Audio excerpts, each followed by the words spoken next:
Could you imagine if someone loved your story so much that they were willing to use their life savings in order to adapt your story into animation? Could you imagine if they were willing to not only produce it, but to write, animate, and direct it all by themselves, dedicating 5 long, grueling years on your story? That would be the ultimate compliment, wouldn't it? Well, I bet that the creator of the Shoujo Tsubaki manga felt really good about himself when a man proficient in the anime industry named Hiroshi Harada offered to do such a thing. This is because no company was willing to adapt the manga and no producers were willing to fine art such a thing because of its graphic nature, of course. The manga included such gobsmacking topics like sexual violence towards minors, pedophilic relationships, and regular violence towards minors and animals. But Harada loved this story a lot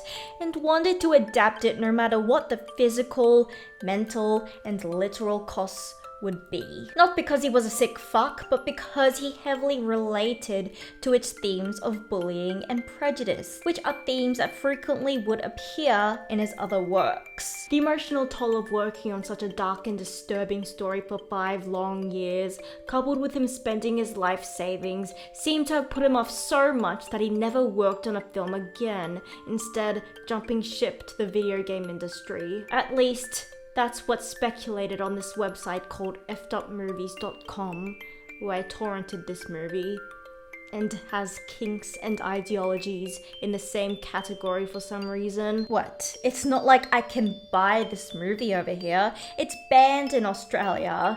A lot of things are banned here, actually. We are kind of experts in the activity. Well, to be fair to Australia, this movie has been banned in many other places, including Japan. And we can't really blame them, can we? I mean, it isn't nice to watch a little 12-year-old girl go through sexual, physical, and psychological trauma. And honestly, the backstory to this movie is a lot more interesting than the movie itself. But to be fair, the actual contents of this movie would be hard to top a backstory like that. I mean, that's a surefire way to overhype something. Don't get me wrong, I 110% love and appreciate the sheer passion, the determination, and the resilience that Harada would have had to display in order to make his dream into a reality. I really have so much respect for the guy. He was willing to sacrifice his retirement plans for this. The sheer love he had for creating film is inspiring,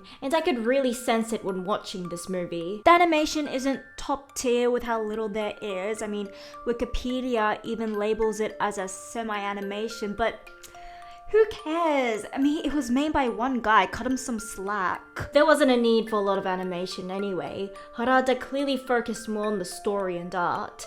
And to his credit, I was actually surprised by the amount of movement in this. Of course there isn't a lot, but there was more animation than I thought there would be. He also seemingly spent good money on the voice acting, specifically with the main character, Midori. Her voice acting makes the more deplorable and upsetting scenes have more impact, because it was just horrifying. So horrifying that it was actually accurate. Purely sells these scenes. Because of this, it was actually difficult for me to go back to certain moments because of how scarring the acting was. She was voiced by a woman named Minako Naka, and I was shocked to see that this was her only voice acting role. The main problem I have with this movie is with the story itself, which is not Harada's fault. It was adapted from a manga and it pretty much never deviates from that source material.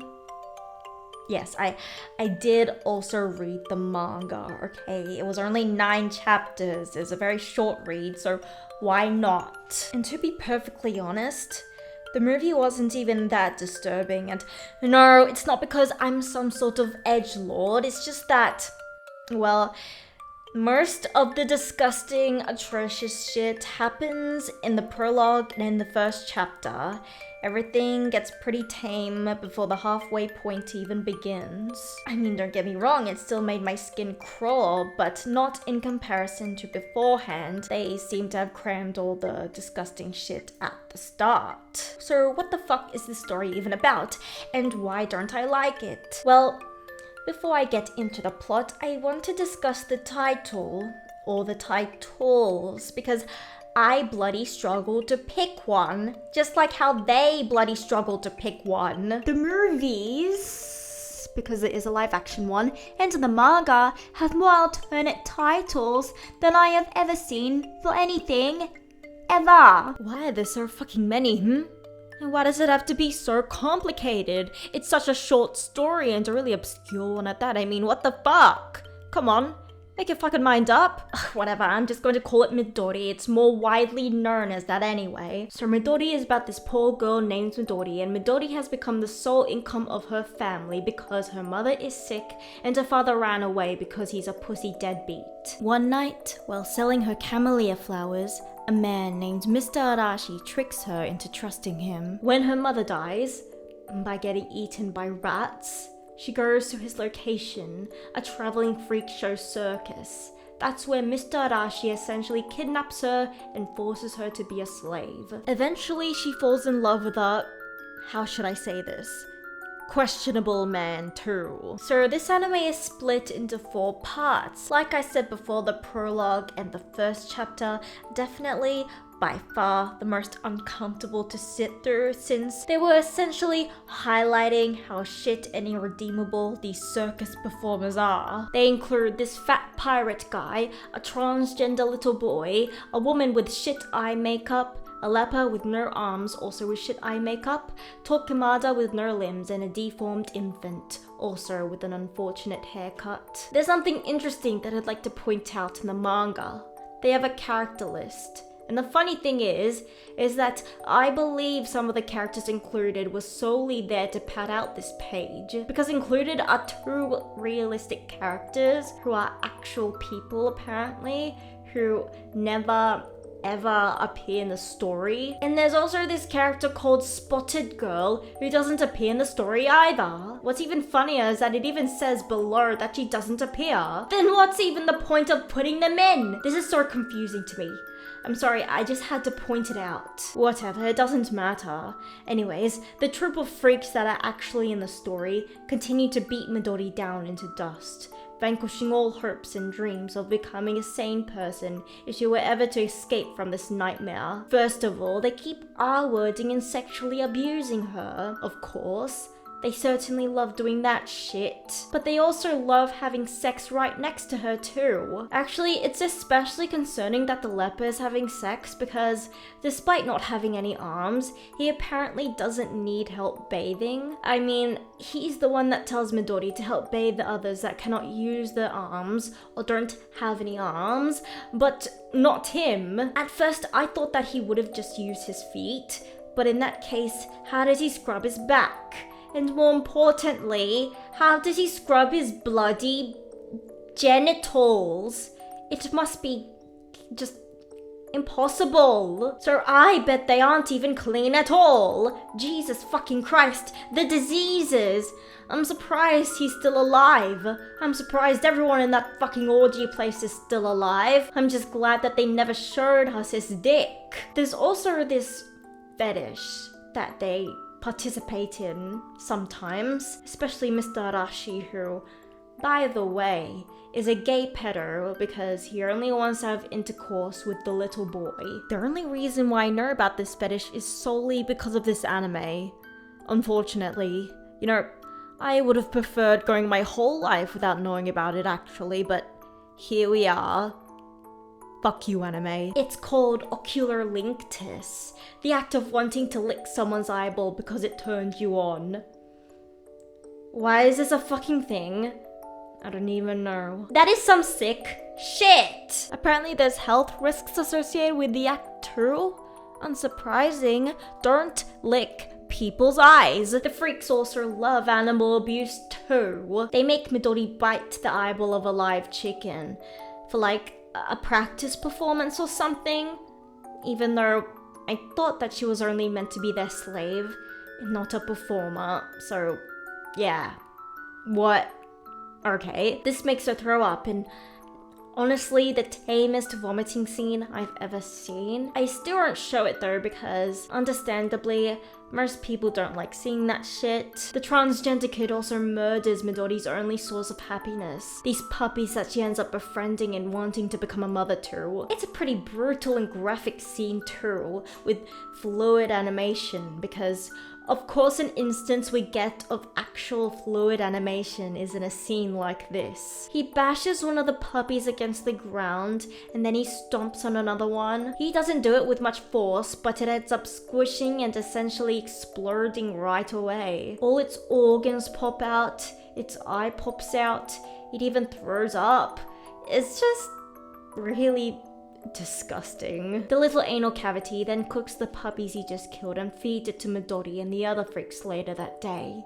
And when it's revealed that she's actually eating the meat from her puppy friends, she has a very sorrowful mental breakdown, going against Asian stereotypes. On the topic of the futa, one of the most memorable parts of this movie is with a certain surrealist image. There's actually a lot of surrealist shit in this anime, but that's the one that stood out to me the most, and I can't show it because, well, first of all, the entire image would probably get this entire bloody channel taken down all on its own, and second of all, I don't think it's very ethical to show everyone else this image anyway.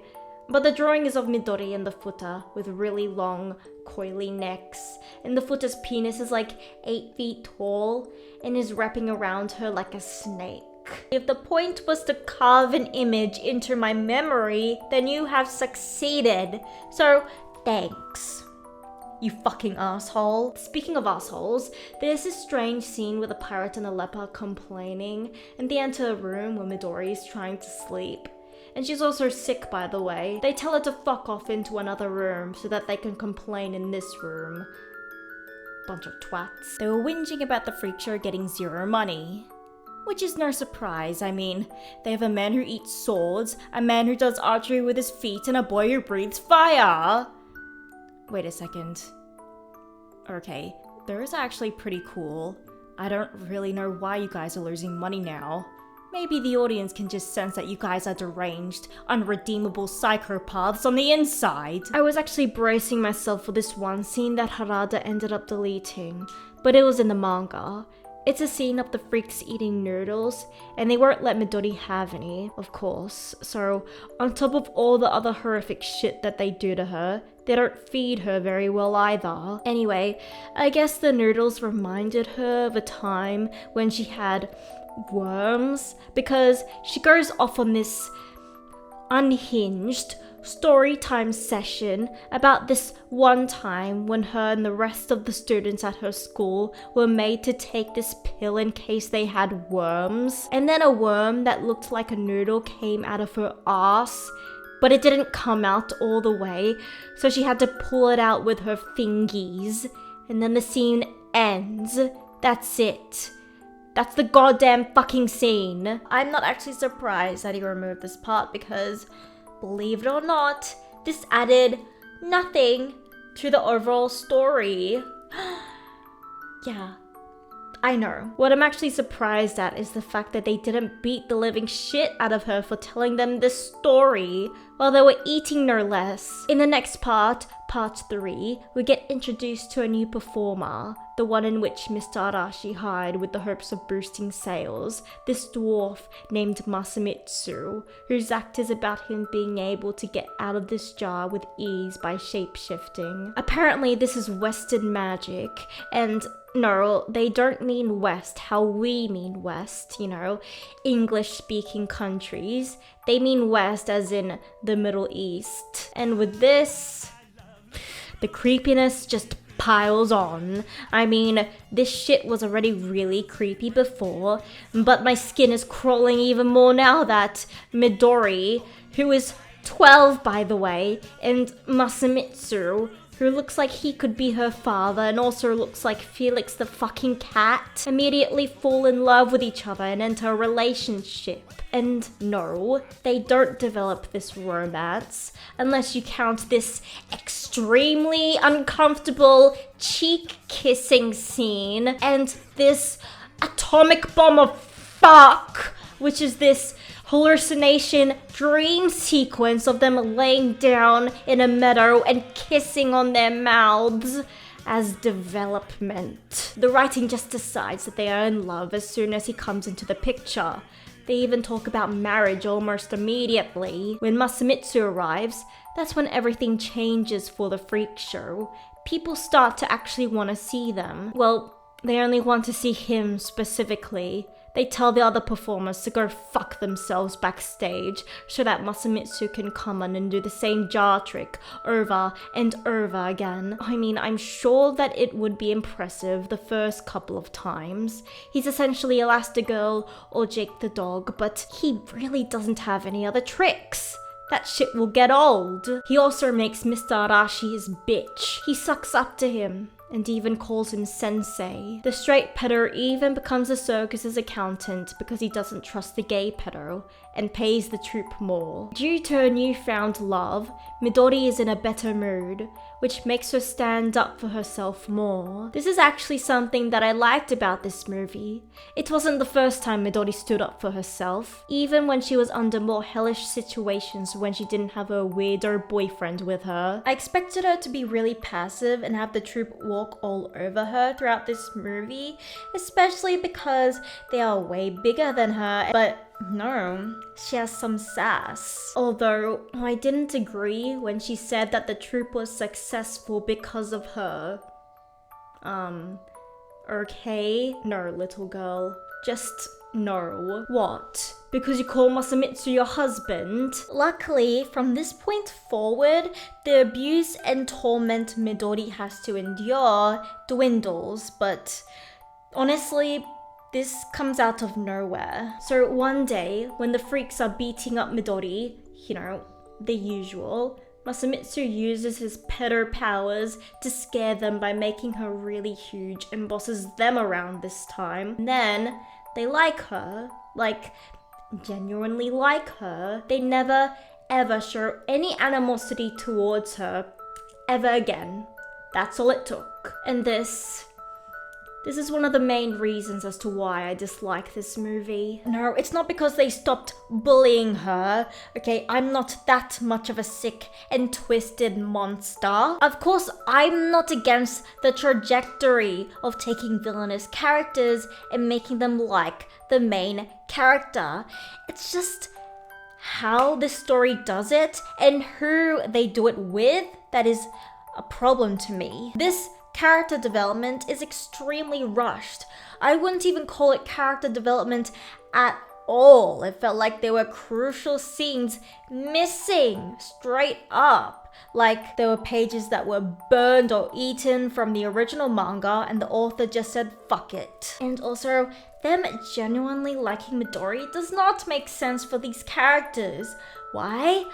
Because they are literal batshit insane psychopaths. They are child rapists, child enslavers, child beaters, and animal beaters to boot. This is not believable. It would seem that they are nice to Midori because they are afraid of Masamitsu, and they also gain some sort of respect for him and they become his bitches too. But it doesn't come across like that. It just seems that they genuinely like Midori now because they are fans of like Alice in Wonderland or some shit. I actually would have preferred if they outwardly liked Midori because they were afraid of Masamitsu, as well as having some sort of respect for him, while deep down inside they had a disdain for Midori. It would have suited their characters. And they also didn't decide to like her because they become happy that they get raises thanks to Masamitsu. I would have also found this believable. Maybe they were just acting maniacal because they were coping with the fact that they are broke as shit. Don't get me wrong now, they still would have been considered crazy for acting the way they did if that was the reason, but maybe they are just that insane. But no, they get raises after they decide that they like her. It was also built up beforehand that they would have even more animosity towards Midori and Masamitsu for that matter, because they were butthurt that he was now taking the spotlight away from them, making the audience boo their acts and not letting them perform. They were also salty as hell that Midori doesn't do shit when she's his assistant on stage. And to be fair, they aren't wrong. All she would do is carry the job and just stand there while he performs. And in the previous part, they said that Midori is a jinx because, according to them, everything went to shit when she arrived. It would have been unpleasant to see, and I wouldn't have had any fun in watching it at all. But I was expecting even more abuse. They built it up. Can you blame me? So why does the writing have the freaks say and think those things when it was all gonna be tossed away anyway? What's even the point? An extreme 180 is when the leper comes up to Midori after encouraging the fat pirate man to throw her up and down against the ceiling and spinning her around like a hula hoop. You know, shit he can't do because he lacks the necessary equipment for it. And he apologizes to her and confesses his feelings for her? What? Okay, so is this the classic he must like you type of shit when a guy picks on you? Does this also apply when the guy beats and rapes you? This also comes out of nowhere. Surprised? This is just ridiculous because there were zero signs of this guy having any sort of feelings towards Midori beforehand. He treated her and talked to her and talked about her the exact same as everyone else did. There were never even any scenes of these two interacting one-on-one. Well, besides him raping her, and also that scene of him telling Midori to bathe people, but I meant scenes that would make me believe that this bitch likes her. The story just decides that he should like her, it seems. You know what? I hope this bitch dies. Oh. Alright then. I guess that's sorted. Masamitsu eavesdropped on him declaring his feelings for Midori. And so, he kills the leper by using his EDP energy to engulf him in a whirlpool of sand and taunt him by transforming into a clone of him with actual arms. But Midori eavesdropped on what Masamitsu was doing. You know, this eavesdropping shit is really convenient. Maybe those two are made for each other after all. I'm fucking joking, it's a shit couple and he looks like that bendy creature from that horror game. But where I'm going with this is that Midori not only becomes scared of Masamitsu, but sees him killing him by shoveling dirt into his mouth, which is totally not what we saw. So I was trying to figure out this Western magic shit. There was an explanation, but it was really cryptic, so honestly it just went in one ear and out the other. But in all seriousness though, I do have a little bit of a theory that this magic is actually the ability to make others hallucinate. Like, he made the leper hallucinate that he was looking at himself while he was sinking into a whirlpool, when in actuality, Masamitsu was just making him choke on dirt. There's also an instance later on where Masamitsu loses his shit during a performance when he gets called a short ass, which is my type of insult, and also what people call me. He uses his magic to create some body horror.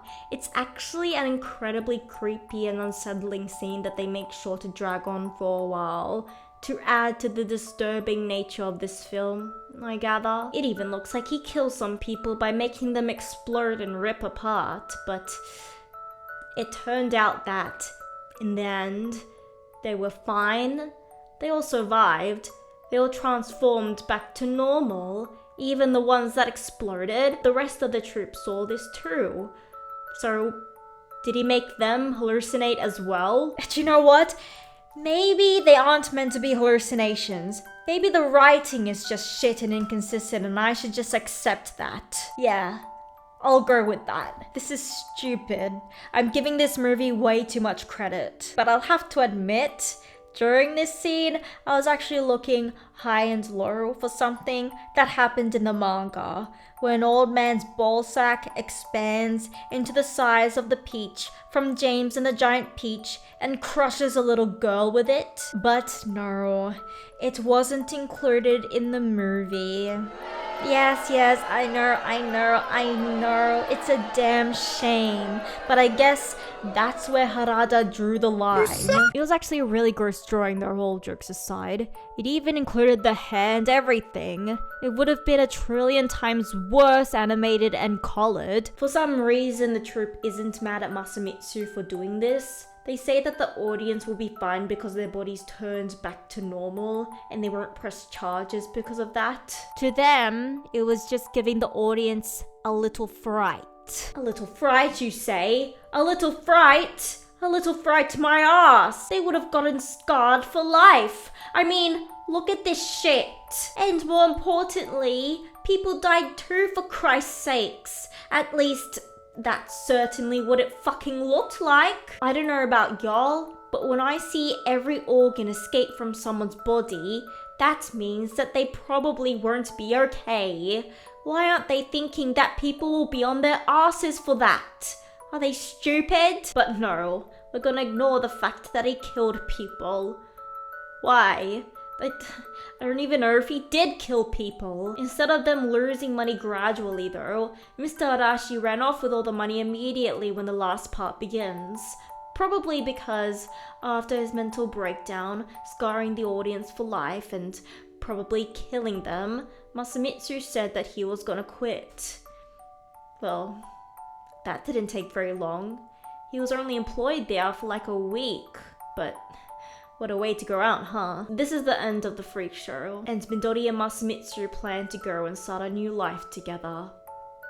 Ew. Besides the obvious issue, he's pretty abusive and overprotective, which is no surprise at all because, well, he's a pedo. In the previous part, he destroyed Midori's opportunity to become an actress. A director chose Midori to play the starring role in his new movie, but Masamitsu ripped off his business card and hurt his fifis by calling him a fraud. Well, okay, maybe I'm not actually mad at him for that. Knowing how child stars are treated, this was probably for the best. The dream life that the director promised Midori looked fake as shit too. I know that's not why he told the director to fuck off.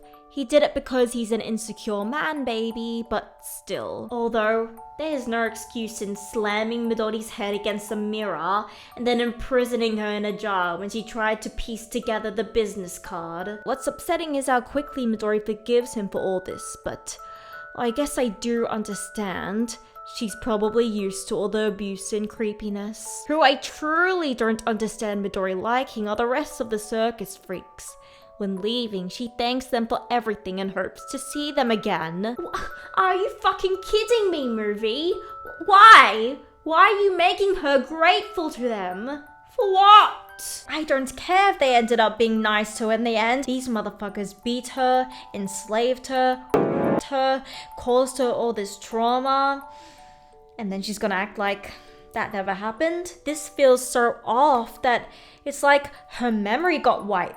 She even waves goodbye to the little shit that killed all those puppies and fed their carcasses to her. Since when was he ever nice to her other than this moment? There was no redemption arc for these bitches.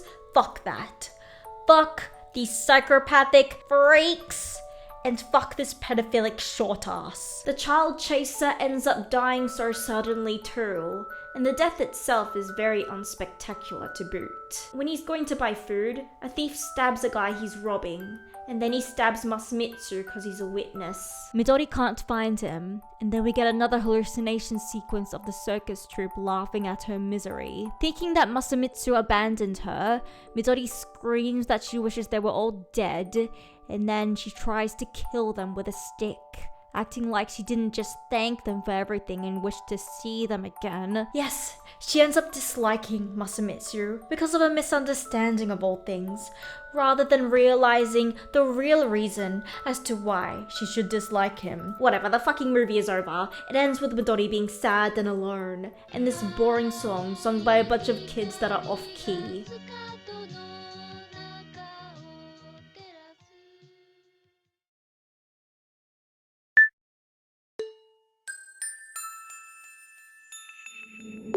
So my main problem with this anime is not because of its controversial themes towards a child. If you want to include graphic and disturbing content in your story, then go right ahead. Personally, I don't see a problem with it as long as it's used wisely and it ties into the overall story and characters in some way. Don't just plant it in there just for the sake of it. My problem is when the story and characters are written badly, as is the case for Midori. The characters had no development. Switching personalities and opinions immediately at the flick of a switch does not count. It makes the whole story rushed and unnatural. And even if they tried to be apologetic, I wouldn't buy it because of the sheer horrendousness of their actions.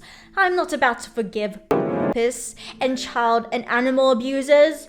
No bloody way. As Masamitsu essentially dies a misunderstood hero that helped Midori out of her misery. He protected her and was the cause of the rest of the disliking her. And he forgot about his abusive nature real quick, never actually seeing him for who he truly was so that he can get his comeuppance. But by far, the worst part about Midori is that Hiroshi Harada, who is clearly a very passionate and talented man, spent his life savings and 5 long, grueling years on a story that was just written badly. I wish that he spent all that on better material. It's strange to me that he identified with the subject matter of bullying when it came to Midori, because the bullying aspect of the story just never goes anywhere. The sudden shift in the characters' personalities makes the shit that was built up get dropped and suddenly forgotten about. All in all, it just made the initial bullying seem so pointless. All the disturbing shits like with Midori's abuse and even what Matsumitsu did to those crowd members were just brushed off. It almost seems as if it's just there to be edgy. I mean, it doesn't come across that way, or maybe that's just wishful thinking on my part. I don't know. I hope that wasn't the intention. I think the comments made by Ron Jeremy under this movie on f.movies.com summarizes it perfectly. Suck my dick and eat my cum. And you know what? I couldn't agree more. This anime should do those things. Cause it's shit. Okay, that's gonna be all for this video. If you like this video, please give it a like and type in the comments why you like this video. If you dislike it, the same applies. Type in the comments, let me know why that's the case. Any feedback is greatly appreciated. Thank you, as long as you're not being a big meanie poo-poo head. And also subscribe if you want to see more of me. I usually review weird shit like this shit. I'll see you guys next time.